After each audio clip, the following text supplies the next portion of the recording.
In 2010, an entire continent held its breath. For the first time in history, the FIFA World Cup was being held on African soil, in South Africa. And as the tournament unfolded, one nation captured the hearts of over 1 billion people across Africa.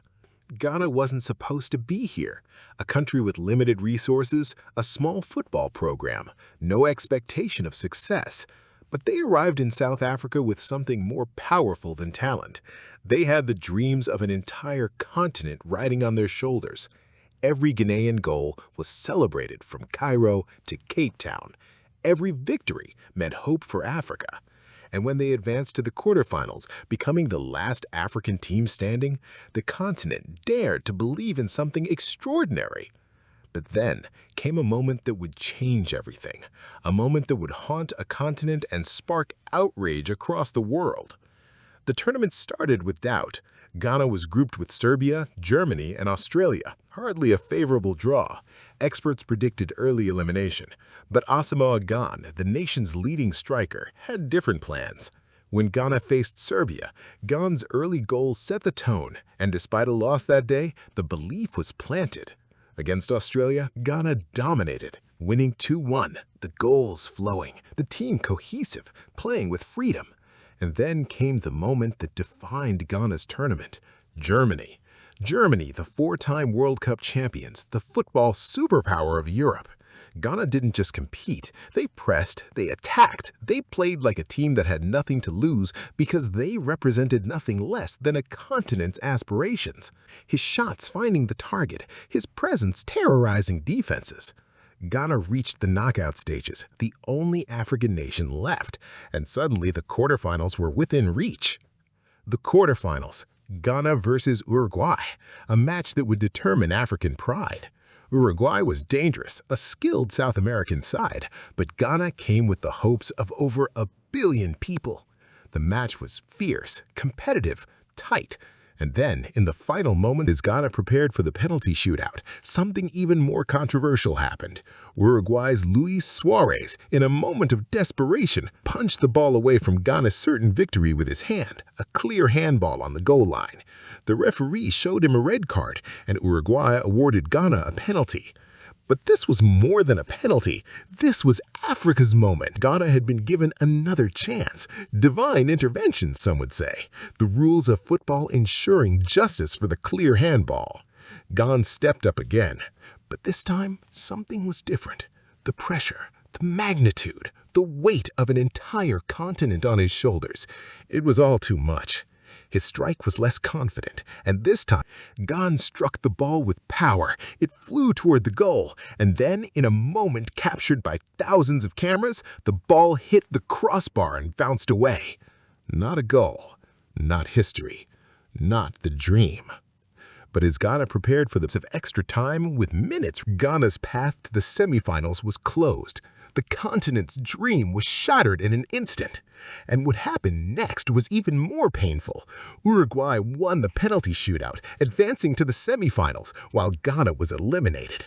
The injustice was staggering. Ghana should have won. They deserved to win. But instead, they went home. Their historic run ended by a controversial moment that would be debated for years. The African continent erupted in outrage. Riots in Ghana, protests across Africa, accusations of racism, conspiracy theories about European bias. The goal that broke a continent wasn't one Ghana scored. It was the one they should have scored but didn't. Prevented by a handball that Suarez cynically committed, knowing the consequences was worth it. The aftermath was unlike anything African football had experienced. Ghana didn't just lose a match, they lost a continental dream. The handball became a symbol of something larger, the perception that Africa couldn't get a fair shake on the world stage, that the rules of football existed differently for African teams. Asamoah Gyan became a tragic figure, the striker who was denied his moment, the man who couldn't finish the job when the entire continent was counting on him. But the outrage wasn't really about Ghana or even about Ghana. It was about Africa, about continental pride, about the belief that had built during that tournament. Suarez's handball, cynical as it was, became the moment that defined the 2010 World Cup for Africa. Not Uruguay's tournament run or Spain's eventual victory, but the image of a player deliberately preventing an African nation from advancing.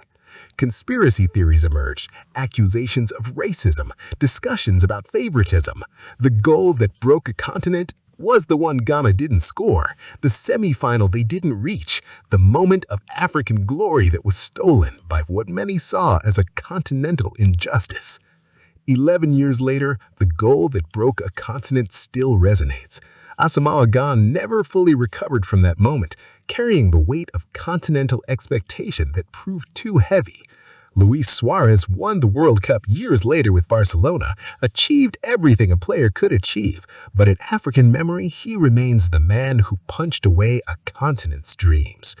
And Ghana? They returned to the World Cup. They've remained a competitive nation, but they never recaptured that 2010 magic, that moment when an entire continent believed that African football could challenge the world. The penalty miss, the handball, the controversy, it became more than a football story.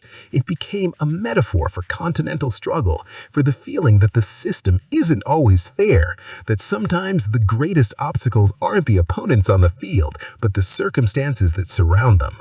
But Ghana's 2010 run gave Africa something permanent. It proved that African teams could compete at the highest level, that continental pride could mobilize millions, that football could unite a continent in ways nothing else could.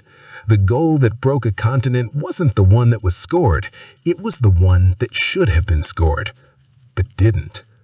A moment frozen in time, forever reminding us of what could have been.